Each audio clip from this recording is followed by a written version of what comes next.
Episode start होते ही सबसे पहले हम क्लैंस की मीटिंग को देखते हैं, जहां पर ब्लैक कॉर्नर डोमेन के कुछ क्लैंस आपस में एक दूसरे के साथ मीटिंग करने बैठे होते हैं, जिनमें से एक का नाम सू मई होता है, सेकंड का नाम एल्डर यिंगू होता है और थर्ड का नाम ताइनियाओ होता है। जिसके साथ ही ताइनियाओ कहता है ब्लैक कॉर्नर डोमेन में ग्रेट पब और लूशा क्लैन के साथ साथ ब्लैक कॉर्नर डोमेन में और भी काफी ज्यादा ग्रेट पावर्स और ग्रेट फैक्शंस मौजूद हैं, जहां पर आज से पहले भी एक मर्तबा ब्लैक अलायंस ने हमें उन्हें ज्वाइन करने का कहा था, मगर हम सबको उन्हें ज्वाइन करने की कोई भी जरूरत नहीं है और ना ही किसी बात से भी परेशान होने की जरूरत है, क्योंकि हान फेंग चाहे कुछ भी क्यों न कर ले, वो कभी भी हमारे ऊपर अटैक करने की जरूरत नहीं करेगा। और अभी के लिए जबकि ब्लैक अलायंस ऑलरेडी एनिहिलेट हो चुकी हुई है, तो मुझे ऐसा लगता है कि हम सबको जाकर फेंग सिटी पर खुद से रूल करना चाहिए, क्योंकि अगर हम लोग ऐसा नहीं करते तो कहीं पर ऐसा ना हो कि फेंग सिटी सारा ही शाओ क्लैन के हाथों में आ जाए। जो सब बातें करते हुए ये लोग थोड़ा सा गुस्सा भी हो जाते हैं, क्योंकि इन सब को फेंग सिटी पर रूल करने की काफी ज्यादा जल्दी होती है। जिसके साथ ही टाइनियाओ दोबारा से कहता है, मैं कब से तुम लोगों से ये पूछना चाहता हूँ कि क्या तुम लोग सच में फेंग सिटी पर रूल करना चाहते हो या फिर नहीं, क्योंकि अगर तो तुम लोग ऐसा करने के लिए तैयार नहीं हो तो फिर हमारा क्वांगशी क्लैन अकेला ही एक्ट करेगा और हम लोग अकेले ही फेंग सिटी पर रूल करना स्टार्ट कर देंगे। जिसके साथ ही एल्डर यिंगू कहता है, मैंने ऐसा सुना था कि शाओ क्लैन का मास्टर सिर्फ एक 2 वांग लेवल का प्रैक्टिशनर है। जिसके साथ ही टाइनियाओ से कहता है, जब का हान फेंग मरा हुआ है तो उसके बाद से लेकर अभी तक किसी भी अच्छी पावर ने फेंग सिटी में एंटर करने की कोशिश नहीं की, जिसकी वजह से वो 2 वांग प्रैक्टिशनर इस सब का फायदा अकेले ही उठा रहा है। जिसके साथ ही सू मई कहती है, क्या तुम सब इस बात का इंतजार नहीं कर रहे कि हम सब लोग भी जियानन एकेडमी को सप्रेस करने के काबिल हो पाएं? मगर शाओ क्लैन के लोग काफी देर से लेकर अभी तक फेंग सिटी में मौजूद हैं, जिसकी वजह से मुझे ऐसा लगता है कि वो लोग ब्लैक कॉर्नर डोमेन के बिजनेस में दोबारा से इंटरफेयर करने की कोशिश नहीं करेंगे और ना ही एकेडमी उन्हें बैकअप देने के लिए तैयार हो पाएगी। जो सुनते ही एल्डर यिंगू कहता है, अगर तो ऐसी बात है तो फिर फेंग सिटी बहुत ही जल्द हमारा होने वाला है और हम लोग उसके रूलर बनने वाले हैं। जिसके साथ ही हम देखते हैं माउंटेन एरिया को, जहाँ पर शाओयन बैठा अपनी कल्टीवेशन कर रहा होता है और यहाँ पर शाओयन ओपन माउंटेन सील को प्रैक्टिस कर रहा था, जो कि काफी ज्यादा अमेजिंग टेक्निक है और उसी के साथ ही इसे मास्टर करने में भी शाओयन को काफी ज्यादा टाइम लग रहा होता है। मगर अभी के लिए जबकि शाओयन इसे मास्टर करने के बाद लास्ट टाइम के लिए यूज करता है, तो इस टेक्निक में काफी ज्यादा ब्लास्टिंग पावर मौजूद होती है, जिस सब को देख कर इवन शाओयन भी शॉक रह जाता है, क्योंकि शाओयन के सामने वाला माउंटेन बिल्कुल ही क्रश हो चुका होता है। जिसके साथ ही शाओयन कहता है, हाई लेवल की अर्थ ग्रेड कॉम्बैट स्किल सच में काफी ज्यादा अमेजिंग होती है, सिर्फ इसकी पहली स्किल ही इतनी ज्यादा अमेजिंग है और उसी के साथ इसकी स्ट्रेंथ फायर डिवोरिंग वेव के बिल्कुल बराबर है और आने वाले टाइम में अगर फ्यूचर में मुझे इसे यूज करने का मौका मिलता है तो मैं इस टेक्निक को और भी ज्यादा अच्छे से मास्टर करने की कोशिश करता रहूंगा। जिसके साथ ही शाओयन के पास एक बर्ड मैसेज लेकर आ जाता है, जिस मैसेज को जैसे ही शाओयन रीड कर लेता है तो उसी के साथ ही साइलिन को आवाज देना शुरू हो जाता है और काफी ज्यादा आवाजें देने के बाद आखिरकार साइलिन भी शाओयन की बात का जवाब देती है और यहाँ पर अपीयर हो जाती है। जिसके साथ ही शाओयन उससे कहता है, हम दोनों को जल्दी से ब्लैक कॉर्नर डोमेन में जाना होगा। जिसके साथ ही क्वीन शाओयन से कहती है, तुम मुझे कहीं अपनी फ्री फाइटर मत समझ लेना कि जहाँ पर तुम कहोगे मैं वहाँ पर तुम्हारे साथ जाने के लिए तैयार हो जाऊंगी। जिसके साथ ही शाओयन से कहता है, अगर तो मैं मर गया तो क्या तुम किसी ऐसे इंसान को जानती हो जो मेरे अलावा तुम्हारे लिए पिल्स को तैयार कर सकता हो? जो कहते ही शाओयन अपनी नेक्स्ट जर्नी के लिए निकल पड़ता है। जिसके साथ ही हम नेक्स्ट व्यू में शायद से देखते हैं फेंग सिटी को, जहाँ पर मेन हॉल में शाओली के सामने सू मई, यिंगू और टाइनियाओ मौजूद होते हैं। जिसके साथ ही शाओली इन सब से कहता है, मुझे इस बात का अच्छे से पता है कि ब्लैक कॉर्नर डोमेन हमेशा ही स्ट्रेंथ को प्रायोरिटी देता आया है। तुम सब लोग काफी ज्यादा पावरफुल हो और तुम लोग शाओ क्लैन से फेंग सिटी को लेना चाहते हो, ये बात भी बिल्कुल ठीक है, मगर मैं तुम सबको ये बताता चलूं कि मैं शाओ क्लैन का लीडर नहीं हूँ। अगर तो तुम लोग हम सबको यहाँ से भेजना चाहते हो और यहाँ पर खुद से रूल करना चाहते हो तो तुम सबको हमारे लीडर के यहाँ पर आने का वेट करना होगा। मगर उसी के साथ ही टाइनियाओ उससे कहता है, ज्यादा बातें करने की जरूरत नहीं है, मैं तुम्हारे साथ यहाँ पर कोई बात करने के लिए नहीं आया, बल्कि इस जगह पर कब्जा करने के लिए आया हूँ। जिसके साथ ही एल्डर यिंगू कहता है, काफी देर से मैंने भी आज तक किसी को टॉर्चर नहीं किया और मुझे काफी देर के बाद कोई ऐसा इंसान मिला है जिस पर मैं अपनी टेक्निक्स को यूज कर सकता हूँ, जिसके साथ ही ये सब लोग अपनी पावर को एक्टिवेट कर लेते हैं और एक दूसरे के साथ फाइट करने के लिए तैयार होते हैं। मगर उसी के साथ ही शाओ येन यहाँ पर आ जाता है और आते ही इन सब से कहता है, क्या तुम सब लोग शाओ क्लैन के हाथों से फेंग सिटी का कब्जा लेना चाहते हो? इस सिटी का लीडर हान फेंग भी इस काम के लिए काबिल नहीं था,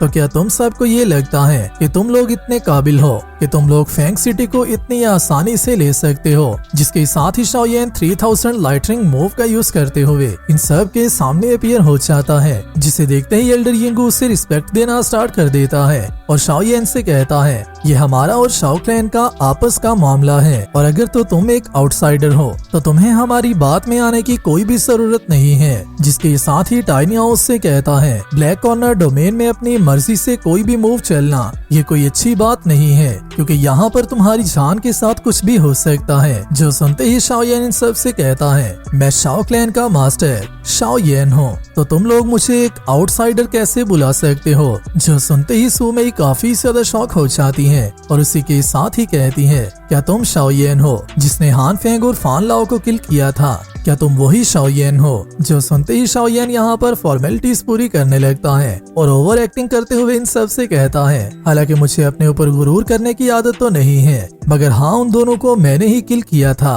क्या तुम लोग कहीं उनका बदला लेने के लिए तो नहीं आए? जो सुनते ही सब लोग खामोश हो जाते हैं, मगर उसी के साथ ही टाइनी हाउ कहता है, सब बातें बहुत हो चुकी, मेरी नेचर काफी ज्यादा स्ट्रेट फॉरवर्ड है। मैं यहाँ पर तुम्हारे साथ बातें करने के लिए नहीं आया, बल्कि मैं तुम्हारे और शाओ क्लैन से फेंग सिटी की रूलर सीट को लेने के लिए आया हूँ, क्योंकि फेंग सिटी पर तुम लोग रूल नहीं कर सकते। जो सुनते ही शाओ येन कहता है, मुझे ऐसा लगता है कि तुम सब लोग यहाँ पर फेंग सिटी की उस पोजीशन को लेने के लिए आए हो जो कि हमारे शाओ क्लैन के पास मौजूद है। जिसके साथ ही ये तीनों शाओ येन पर अटैक करने के लिए भी तैयार हो जाते हैं, मगर उसी के साथ ही यहाँ पर एंट्री होती है बिविचिंग क्वीन मेड्यूसा की, जो कि जैसे ही यहाँ पर अपीयर होती है तो उसे देखते ही इन सब की जुबान ही लड़खड़ाने लगती है, क्योंकि ये सब लोग अपने सामने एक 2 सॉन्ग लेवल प्रैक्टिशनर को देख रहे होते हैं, जिसे देखते ही वन शाओ ली भी शॉक हो जाता है और उसी के साथ ही कहता है, ये तो वही वुमेन है जो कि मेरे थर्ड ब्रदर को हंट करने की कोशिश कर रही थी,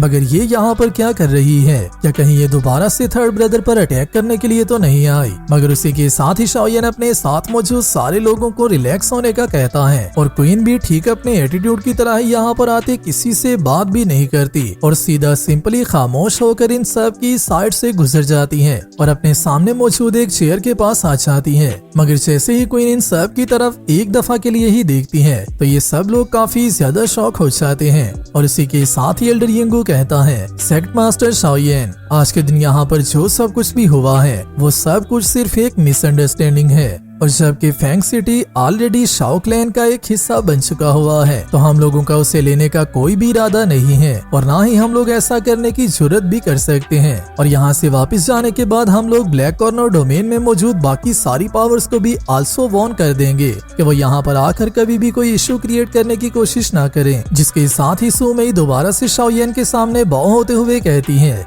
क्लैन मास्टर शाओ येन, आज के दिन हमारे दरमियान जितनी भी बात हुई है प्लीज उसे दिल पर मत लेना और अभी के लिए जबकि टाइम काफी ज्यादा हो चुका है तो शायद से हम सबको यहाँ से जाना चाहिए। नेक्स्ट टाइम के लिए हम सब आपको प्रॉपरली अपोलोजाइज करने के लिए भी आएंगे। जो कहते ही ये सब लोग जैसे ही यहाँ से जाने लगते हैं तो उसी के साथ ही शाओ येन इन तीनों को दोबारा से रोक लेता है। जहाँ पर रुकते ही सबसे पहले एल्डर यिंगू कहता है, क्लैन मास्टर शाओ येन, क्या तुम सच में हम सबको किल करना चाहते हो? क्या हमारे पास कोई और चांस मौजूद नहीं है? जिसके साथ ही शाओ येन इन सब से कहता है, तुम सबको शायद कोई गलती हो रही है, तुम सब लोग हमारे विजिटर हो और विजिटर हमेशा ही गेस्ट होते हैं, जबकि तुम तीनों ही फेंग सिटी में काफी ज्यादा इंटरेस्टेड हो तो तुम सब लोग मेरे साथ एक डील कर सकते हो। जिसके साथ ही एल्डर यिंगू उससे पूछता है, मगर आखिरकार उसके लिए हमें क्या करना होगा? जिसके साथ ही शाओ येन उससे कहता है, मेरा एक ऐसा एनिमी है जो कि काफी ज्यादा पावरफुल है, हालांकि मेरे पास इतनी पावर तो मौजूद है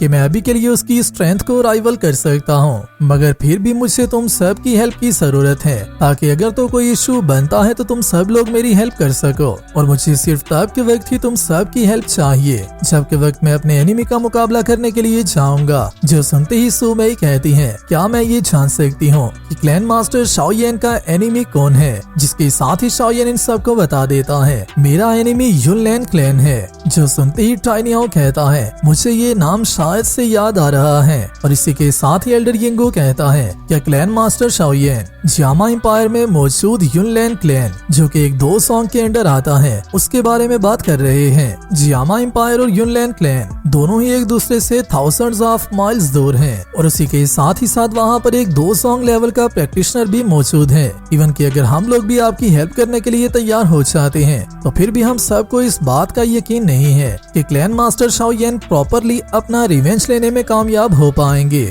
मगर ये सुनते ही शाओयेन इनसे कहता है तुम सबको परेशान होने की जरूरत नहीं है, मैं तुम सब की हेल्प फ्री में नहीं लेने वाला, बल्कि मैं उस सब के बदले तुम सबको कुछ न कुछ रिवॉर्ड देने वाला हूँ, और आने वाले टाइम में तुम सबको फेंग सिटी में अपना अपना शेयर भी जरूर मिलेगा। और उसी के साथ ही साथ युनलैन क्लैन में युनशेन जिसका लेवल 2 सॉन्ग का है, उसके अलावा युनलैन क्लैन के किसी भी एल्डर से डरने की हमें कोई भी जरूरत नहीं है। जो सुनते ही ये सब लोग कुछ सोचना स्टार्ट कर देते हैं, मगर उसी के साथ ही शाओयेन खामोशी तोड़ते ही इन सब से कहता है क्या तुम सब ने एम्परर पिल के बारे में सुना हुआ है। जो सुनते ही टाइनी हाउ कहता है एक एम्परर पिल बहुत ही आसानी से एक 2 हॉन्ग प्रैक्टिशनर को क्रिएट कर सकती है। एक एम्परर पिल का यूज करते हुए कोई भी इंसान बहुत ही आसानी से 2 या 3 स्टार 2 हॉन्ग प्रैक्टिशनर की पावर को अपने कंट्रोल में ले सकता है और उस लेवल पर जा सकता है, जिसके साथ ही सुमई कहती है और उसी के साथ ही साथ ऐसा कहा जाता है पावर इंक्रीज करने के अलावा एम्परर पिल का यूज करते हुए अपनी बोन्स और अपनी मेरिडियंस को भी और भी ज्यादा पावरफुल किया जा सकता है। और जब कोई भी उसे खाने की कोशिश करता है और जो कोई भी उसे खा लेता है वो अपनी बॉडी को भी पावरफुल बना सकता है। बाकी की सारी लेवल 6 की पिल्स में एम्परर पिल आज भी पीक लेवल पर बिलोंग करती है।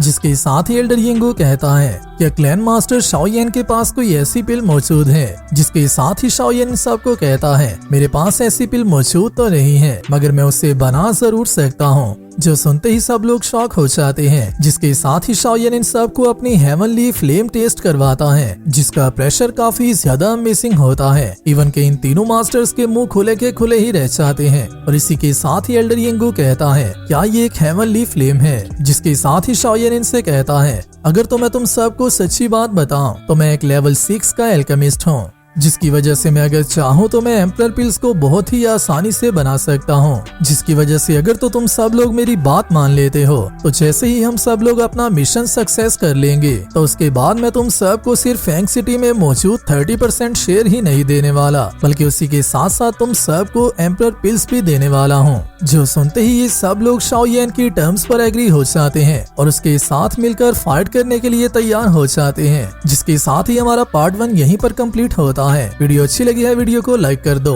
और नेक्स्ट आने वाली वीडियो के लिए चैनल को सब्सक्राइब लाजमी कर लेना। मैं मिलता हूँ आप सबसे नेक्स्ट वीडियो में, तब तक अपना और अपने प्यारों का ख्याल रखियो।